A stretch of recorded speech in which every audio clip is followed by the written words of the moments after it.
Reflecting on our lives, we realize that much of our suffering does not reside in the external world, but within ourselves. As Seneca said, we often suffer more in imagination than in reality. With such an evolved brain capable of great achievements and equally great torments, the question arises, are we truly in control of our own well-being? Welcome to Seeds of Mystic Wisdom, where we explore the mysteries of human existence through the lens of ancient wisdom and profound reflection. It is undeniable that all other creatures on this planet, worms, insects, birds, and animals, manage to lead their lives quite efficiently, despite their brains being millions of times smaller than ours. Worms, with their segmented bodies, moving through the earth in search of food, insects, meticulously constructing complex colonies, birds, with their aerodynamic abilities and melodious songs, and wild animals, hunting, reproducing, and adapting to the most adverse environments. When we reflect on the course of life, we realize that both we and they are born and grow. Yet for us, it often seems that everything becomes a burden. The complexity of human emotions, intertwined relationships, social expectations, and individual ambitions often turns existence into a labyrinthine challenge. I wonder, is there anything that humans do not face? How much of human suffering actually comes from the outside world? Those who are poor suffer from poverty, the rich with taxes. Those seeking knowledge face a lack of education, but the path to school brings with it its own anxieties, from the challenge of learning to the pressure to perform. Faced with the crossroads between misery and happiness, what should you choose for yourself? It is a complex issue, as each decision brings with it new challenges and responsibilities. If what happens inside us is not under our control, the question arises, do we truly understand the nature of life? An untamed mind can wreak havoc, shaping our perception and influencing our interactions with the world. Allowing others to determine our happiness or sadness can, in fact, trap us in a form of emotional slavery, where our autonomy is compromised by external judgments and expectations. The outside world will never be exactly as we want it to be. If our well-being depends on the circumstances around us, we are unlikely to be happy all the time. Life's variables, such as financial ups and downs, interpersonal relationships, and career vicissitudes, are beyond our absolute control. However, there is something we can trust: ourselves. The light and darkness we experience reside within each of us, shaped by our interpretation of external events. As the Roman philosopher Seneca said, we often suffer more in imagination than in reality, as the way we perceive and respond to challenges can amplify or mitigate their impact on our inner happiness. People all over the world suffer, regardless of their status. According to the National Institute of Health, more than 21 million Americans have experienced at least one depressive episode in their lifetime. This impressive data reveals the universality of emotional suffering, which transcends social, economic, and cultural barriers. It reflects the complexity of the human experience, where even those seemingly privileged are not immune to the pains of the mind and heart. These figures not only highlight the extent of the problem, but also highlight the importance of a deep and empathetic understanding of mental health issues across the spectrum of society. As human beings, we are at the top of the evolutionary chain, endowed with a highly developed brain capable of abstract thinking and critical reflection. However, why do we suffer so much despite this ability? While other creatures lead their lives with simplicity and instinct, we often get lost in unnecessary drama and worries. The word human often evokes our limitations and frailties, but we rarely celebrate our greatness and creative potential. Perhaps the problem lies in the fact that we don't read the instruction manual for the most complex machine on the planet, ourselves. Instead of taking advantage of our ability to simplify and find effective solutions, we tend to complicate things. We create problems where they don't exist, we amplify internal and external conflicts, and we often get lost in emotional labyrinths. This is not a sign of superior intelligence, but rather of a complexity that can overwhelm us if we do not know how to properly direct our cognition and emotions.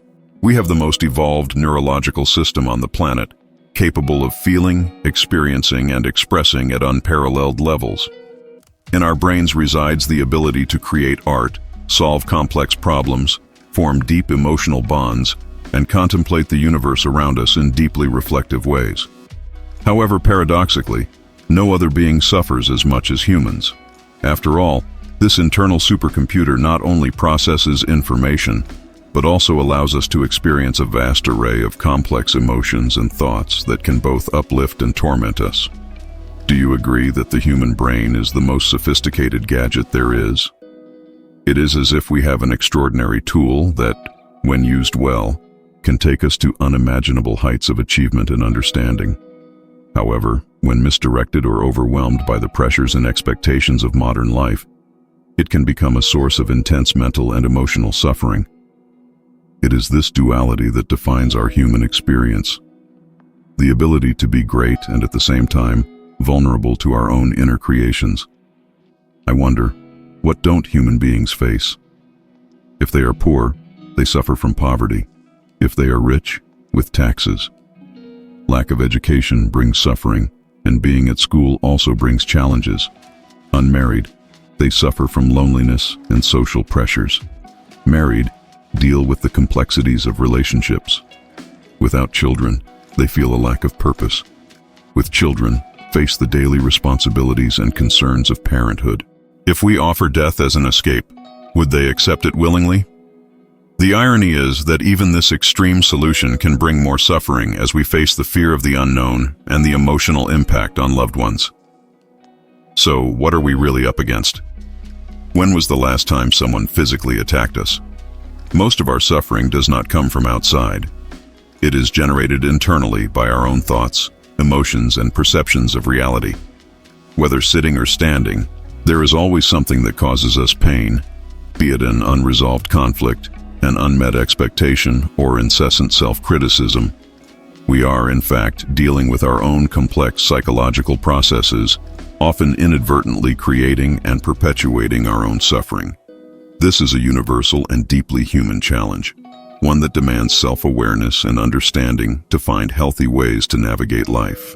Thoughts and emotions should be controlled by us, isn't that true? We are responsible for how we respond to the world around us and how we interpret the circumstances we face. What happens within us should reflect our will and values, guided by our conscience and the pursuit of healthy emotional balance. All experiences we have had, from the intensity of pain to the exhilaration of pleasure, from the exuberance of joy to the melancholy of sadness, have occurred within the inner realm of our mind. It is within this inner space that we construct our personal narrative, where each memory, each reflection, and each decision shape who we are and how we face the world.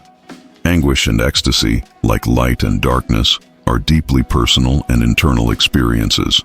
While external events can affect us, it is within us that these emotions intensify and fully manifest. What occurs in the world around us is not always under our control, but what happens within us, our reactions, perceptions, and decisions, should reflect our own will and understanding. Without understanding the fundamentals of our inner existence, we are simply navigating life, reacting to circumstances without an internal compass to guide our choices and emotions. Self-awareness and understanding of our own mental processes are essential not only to survive, but also to thrive emotionally. It is through this self-understanding that we find the ability to transform challenges into opportunities for growth and to cultivate a deeper sense of inner peace and personal fulfillment. It's a fact, isn't it? Both pain and pleasure originate internally. There may be external influences, but every human experience is generated within us, shaped by our perception, emotional context, and interpretation of events around us. If what comes from within is not under our control, we may feel that we have lost control over our own lives and emotions. My focus is on what I call inner engineering, while we transform the world around us, creating an incredible level of comfort and convenience. It is essential not to forget to cultivate a profound understanding of ourselves. Do you agree that we are the most comfortable generation in history? Things that royalty did not possess 100 years ago, such as ubiquitous electricity, instant access to global information, and fast and safe transportation, are now commonplace among ordinary citizens. What vehicle do you drive? How many horses does it have? Does However, all this technology has not brought greater well-being to humanity, because well-being never comes from outside. Comfort can be created externally, providing amenities and easing daily life, but true well-being can only arise from within. The human experience is intrinsic and personal, shaped by our perception and emotional response to events around us. Whether we are facing moments of misery or happiness, both experiences are ultimately created and interpreted internally, reflecting our emotional responses, worldview, and our ability to cope with life's challenges and pleasures. If you could control yourself, which path would you choose? To create pleasure or suffering? If you were forced to decide between misery and happiness, what would your choice be? For your neighbor, it may depend on the circumstances of the day, but for you, the answer seems clear, isn't it? Why is something so simple so difficult to achieve? The answer may lie in the novelty of our brain activity in evolutionary terms.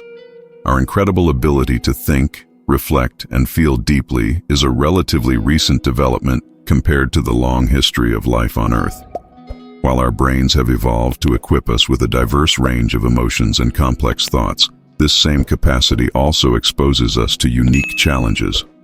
Effective management of our emotions and the ongoing pursuit of happiness require a delicate balance between our ancestral instincts and modern awareness of our own minds and behaviors. Our intelligence, despite being only a few million years old in evolutionary terms, still lacks stability. Sometimes it seems we don't need anyone else to cause us torment. While some people hope to find peace in paradise, are we not already in paradise and simply making a mess of it? If your mind is uncontrolled, you will create chaos wherever you go. Even when alone, your own mind can turn against you. Whether it's called misery, anxiety, or depression, it's your mind working against itself. No external force can free you from this internal misery, as it is within your mind that battles are fought and emotional scars are created. The journey to find inner peace often begins with mastering this internal complexity, learning to calm the mind, and cultivating thoughts and emotions that promote well-being and harmony with yourself and the world around you. A century ago, life was radically different from what we experience today. The technologies, conveniences, and medical advances that we now consider essential were unimaginable luxuries for most people in the past. Compared to the hard work and limited access to information and comfort of that time, we may question whether we really have so much reason to complain now. Even with all the improvements and facilities of modern life, it seems that we still complain incessantly, perhaps more than any other generation or anywhere else in the world. This reflection raises questions about our perception of happiness and material comfort versus the emotional and psychological reality of our everyday experience. It's a reminder to appreciate what we've achieved and reflect on how we choose to spend our mental and emotional energy, whether focusing on what we lack or appreciating what we already have. The problem is not out there. Things happen in different ways, some in line with our desires and expectations, others completely out of our control. Such is the nature of life. Even within a small family, circumstances rarely unfold exactly as we expect. Family dynamics, everyday events, and interpersonal interactions are subject to a myriad of influences and variables that we cannot always predict or control. External circumstances will never be completely aligned with our individual desires. But what really matters is how we respond to and process these experiences internally. It is within us that we find the ability to adapt our perspectives, accept what we cannot change, and actively pursue personal growth and emotional resilience. Our ability to cultivate a positive and constructive state of mind, regardless of external conditions, defines our ability to find meaning and well-being amidst life's ups and downs. If our inner state exactly reflected our desires at this moment, we would certainly choose to remain in a state of great contentment. Those who achieve this inner peace do not allow their serenity to be disturbed, even in the face of life's inevitabilities, such as death. Our genuine happiness should not depend exclusively on external circumstances. As mentioned by Sadhguru, the relentless pursuit of happiness based on external events can become a form of emotional slavery, where we become dependent on external conditions to feel complete or satisfied. Instead, we can explore ways to cultivate longer-lasting, deeper happiness, both mentally and physically. This involves developing a deeper understanding of ourselves, nurturing healthy relationships, cultivating lifestyle habits that promote physical and mental well-being, and practicing acceptance and gratitude for what we already have. If someone tried to control your every physical action, you would certainly protest for your individual freedom. However, it is equally important to consider that if someone outside controls your inner state, your thoughts, emotions, and feelings, this can also be seen as a form of emotional slavery. Our freedom is not just limited to our ability to make external choices, but also encompasses our internal autonomy. Being able to direct our own emotional and mental reactions without being dominated by negative external or internal influences is fundamental to our emotional and psychological well-being. It is a powerful reminder that true freedom includes not only the ability to act externally, but also to maintain internal self-determination, where we are the masters of our own peace and emotional balance. Life around us will never be completely aligned with all our desires, and perhaps it shouldn't be that way. External circumstances are often unpredictable and beyond our control, part of the complexity and fluid nature of existence. However, what happens within us, our thoughts, emotions, and states of mind, should reflect our own choices and core values. If we allow other people or external circumstances to determine our inner state, deciding whether we feel good or bad, happy or unhappy, this can be seen as a significant form of emotional slavery. Being at the mercy of others' opinions or external fluctuations for our inner peace can undermine our self-determination and sense of control over our lives. Therefore, maintaining internal alignment with our own principles, values, and goals is essential not only for our personal happiness, but also for our emotional freedom and lasting well-being. We often tend to believe that external circumstances have the power to determine our happiness, but the true source of well-being lies within us.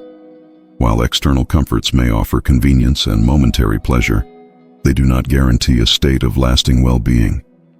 Genuine joy, inner peace, and profound happiness are all experiences that emerge from within us, regardless of the ups and downs we face externally. This understanding reminds us that our emotional and mental state does not need to be dictated by external circumstances. Instead, it is our ability to cultivate a positive outlook, nurture meaningful relationships, practice gratitude, and self-awareness that truly sustains our happiness. By recognizing and strengthening our internal connection to these states of being, we can find a source of well-being that transcends the fluctuations of daily life, providing a stable foundation for facing challenges with resilience and equanimity. Imagine if your inner state always perfectly matched your deepest desires. Wouldn't you choose to be in a state of utmost contentment, where serenity and satisfaction are constant companions? This true inner peace is within your reach, regardless of the external circumstances that may be in constant flux. The ability to cultivate a state of inner contentment does not depend on external conditions or material achievements, but rather on how we interpret and respond to the world around us. By acknowledging and nurturing our feelings of gratitude, acceptance, and self-love, we can build a solid foundation for our inner happiness. This process not only strengthens us emotionally, but also empowers us to face life's challenges with a positive perspective and enduring resilience. So even if life's events don't always go as planned, how you experience your journey on this planet is completely your choice. Taking control of your inner world means recognizing that you have the power to shape your responses to external circumstances, thereby defining your own life narrative. It is a journey of self-discovery and self-mastery, where you become the architect of your own happiness and well-being. Always remember, life simply is. It is not defined exclusively by moments of joy or suffering, but rather by the continuous flow of experiences that shape and challenge us. Mastering the art of managing your inner world involves cultivating a serene and balanced mind, capable of finding meaning and peace in any situation. By doing this, you make room for everything else to naturally fall into place, creating a solid foundation for a full and fulfilled life.